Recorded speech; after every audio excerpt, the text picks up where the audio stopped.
All right, Quangle, darling, we bringing you here because we want to talk about, like I told you on the telephone, the incident with Elliot Hadid. It's going to be incident 16795. Yes, I'm quite Um, familiar with the situation.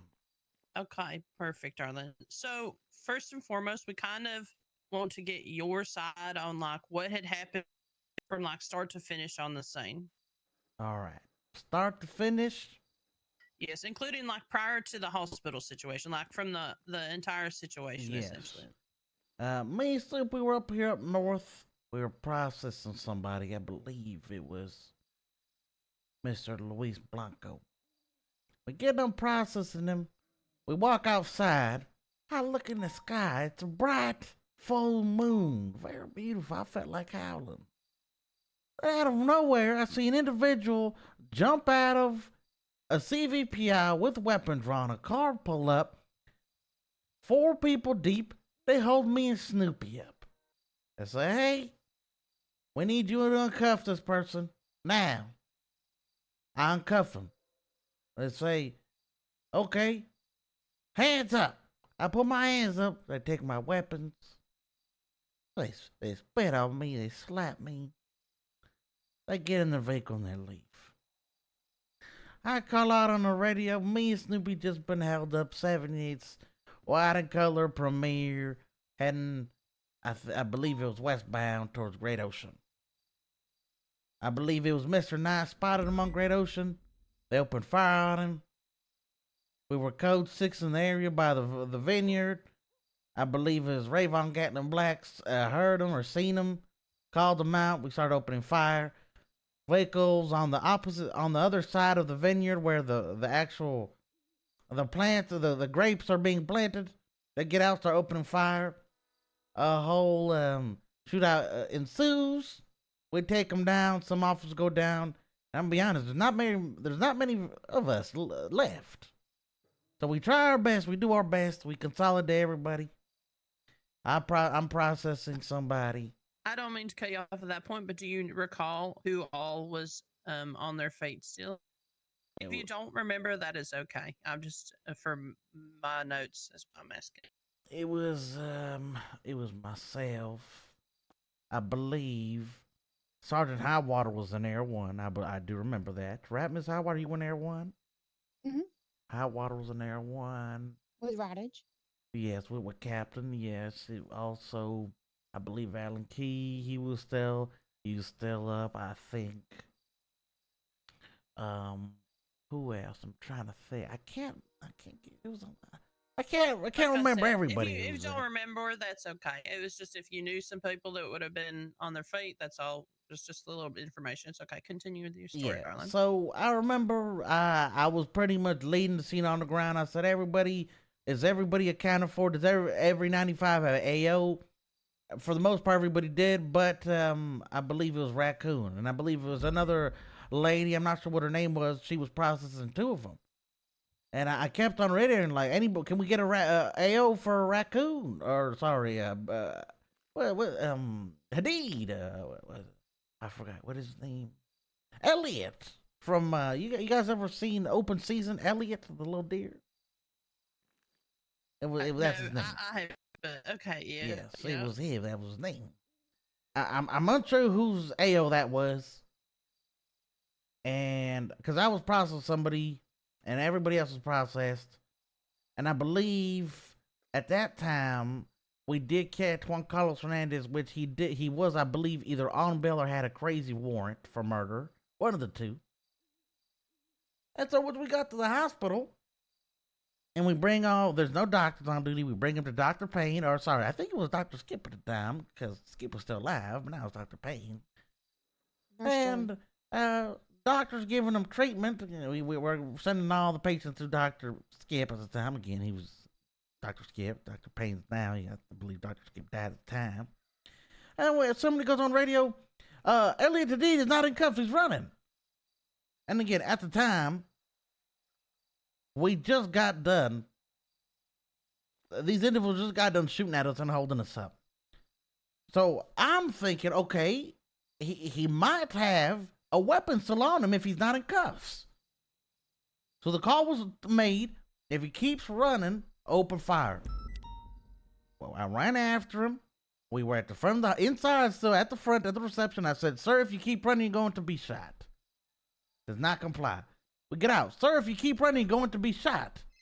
He said, "Why are you going to shoot me? Why are you going to shoot me?" I said, "Sir, stop running or you're going to be shot." "Why are you going to shoot me? Why are you going to..." "Sir, last warning. Stop running, you're going to be shot." He attempts to run to a vehicle and gets shot down before he gets inside the vehicle. And again, at the time, the top process was, he's not in cuffs. Oh my God, this guy Josh Cade, he's just blowing my phone up. Can I answer real quick? Tell him I'm busy. I'll call him. Continue. Yes. So, but that's pretty much what happened. I think it was safe to assume he was still it was safe to assume he was still armed and dangerous because we just got him with a shootout. Not sure who his AO was, and he was not in cuffs running. So, the call was made to open fire if he kept running. We gave him multiple warnings. He did not comply, and we opened fire. Do you know who made the call to open fire if he continued to resist? I think I don't know who it was. It was either me or it was another BCSO deputy. I'm unsure. I'm not. Again, it could have been me. It might have been me. I don't know who made the call. Okay. I don't remember. This was like a month or two ago. Okay. Can you go back over the process of the suspects were downed and receiving medical treatment? Yes. Can you go over that process again more in depth for me, please? Yes, I asked, does every 95 have an AO? Because I claimed one. For the most part, again, everybody did. I'm pretty sure somebody claimed Raccoon. I'm not sure who it was. And it was a LSPD lady. I'm not sure who it was. I think she was riding with Alan Keys. I don't know what her name is.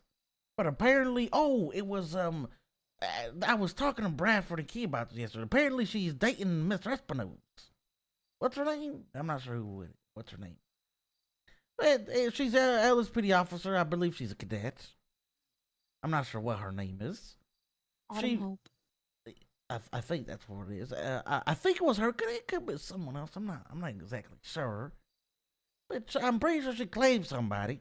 At the time, I believed everybody all the 95s they'd have an AO. So that's why I wasn't confused at the time. And then, come to find out, we didn't know he had an AO until we were at the hospital and he had already been shot down and in cuffs, and he got medical again from Dr. Skip. And then that's when we were sitting there like, okay, who's Raccoon's AO? Who's Raccoon's AO? Who's Elliot Hoodie's? Nobody said nothing. So, all right. No, he doesn't have AO. Somebody, please. Again, I'm not sure what happened to his belongings. I'm not sure if they got taken off him or who his AO was. But when we were on scene giving everybody medical, he was someone's AO. I'm not sure exactly who it was, but he was someone's. I don't know what happened, where the confusion was. Okay.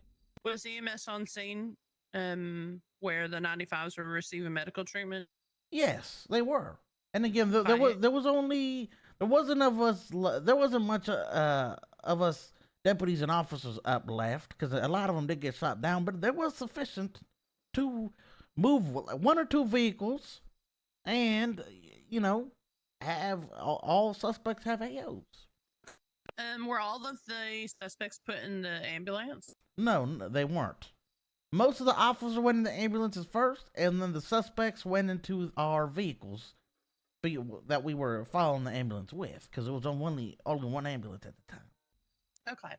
And then at any point that you can recall where suspects had AOs, was there any communication about that people were not finished processed, like their possessions or anything like that? No.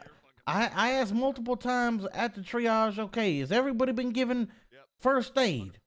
Is everybody has AO? Like I said, at the time, everybody had an AO. The confusion didn't start until we were at the hospital. Is there anything else that you can recall from that situation that you would like to tell me about that maybe, if you think about it a little deeper, is there any important information that you would like to add? No, that was pretty much it. That's just what happened. The mistake was, again, I don't know where the confusion went, but I don't know who his AO was, but he definitely had one, and at the hospital he didn't. We didn't know if he still had weapons on him because he wasn't cuffed.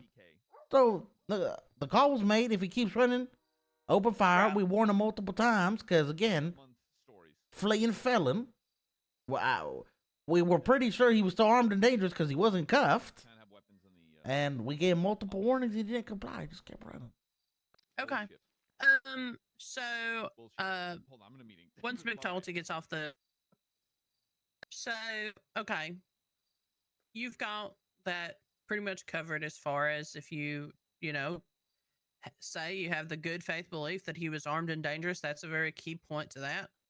And that is what your articulation was. And that, I understand that. That makes sense. It just seems like the situation was a little bit more hectic and like people were communicating and then other people didn't hear them communicate. So then, and there was no reiteration, it seems like, maybe about communications and things like that. The bottom line is that unless McNulty, there's been an update that they're still taking that to court. Yeah. Okay. Well, they're trying to settle out of court at the moment. Right. Okay. So at a minimum, they are either trying to set out of court. It could just go to court, things like that. So I need you to be aware and prepared that you obviously will have to testify on behalf of your articulations of why you opened fire on him, and what transpired from that, and to just kind of be aware and be ready for that potentially to happen. I'll discuss with command further on that part of the situation once I got a chance to talk to them about it, and we'll come back if we have anything else we need to talk to you specifically about that situation as far as that aspect goes. We'll talk to you about it and be in touch furthermore. With that, and this is the part that why didn't you put a statement into that report for that incident? I think a down back. A statement? I'm not sure. What was the incident number? 16795. You want to pay I processed. Hey, someone will pay $100K to rent out the sheriff's couch. We can donate the money to Blake County. I'm not really entirely sure why there was that. There should have been, but I guess I just seem to have forgotten. Well, obviously, the severity of the situation, after the suspect, who ended up processing Raccoon after? I'm not entirely sure. I processed Chaz it wasn't Diaz. you. No, I Okay. processed Chaz Diaz.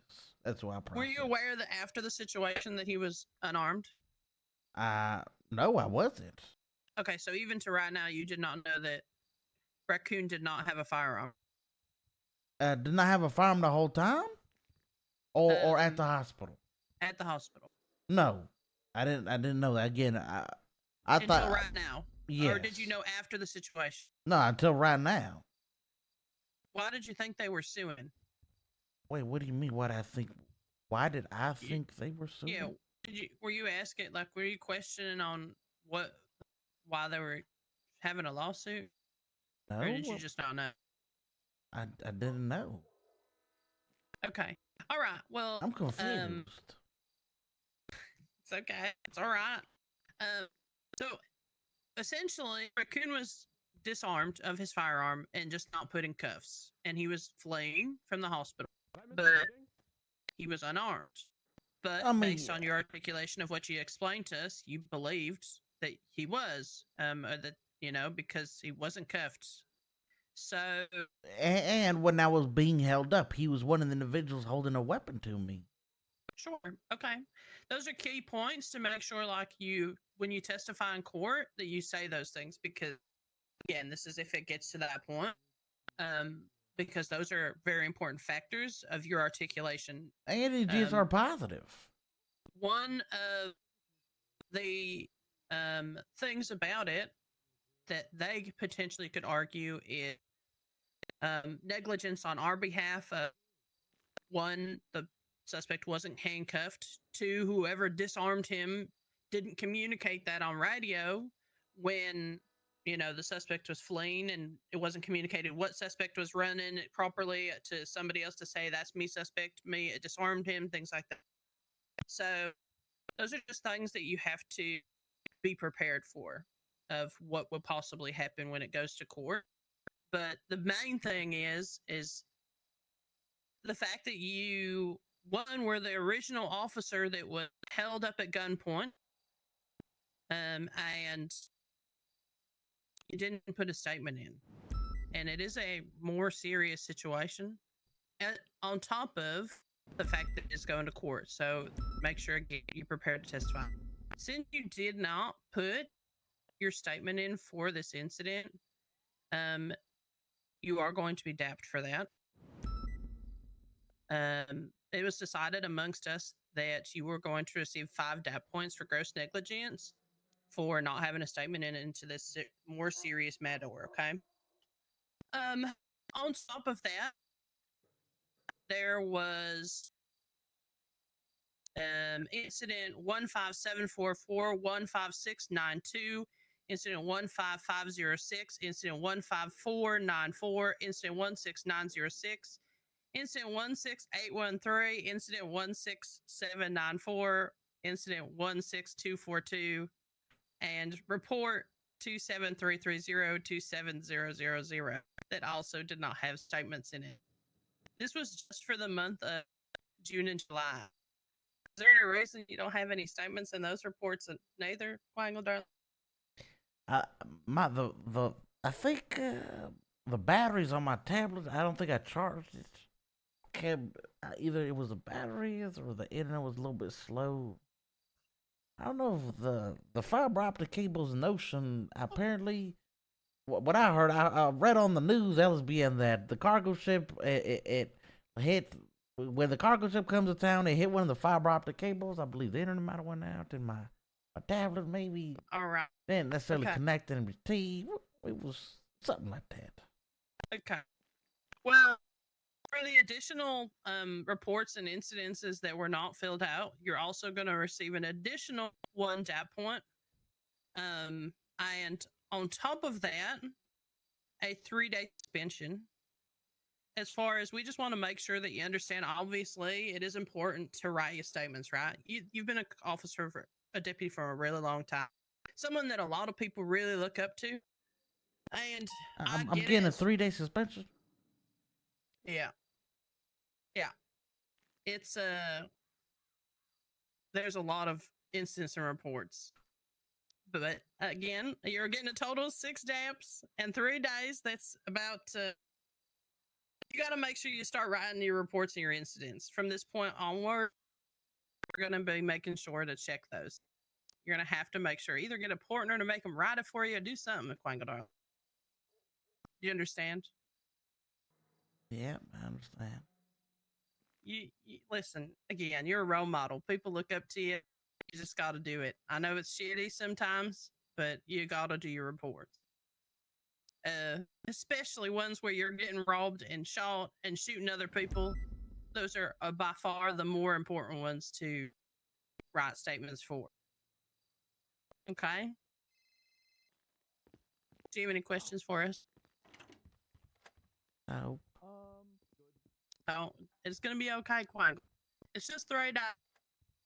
You're going to be all right. You're going to come back from this. You're going to be a great role model, and you're going to be able to, show everybody that the comeback is greater than the setback. All right?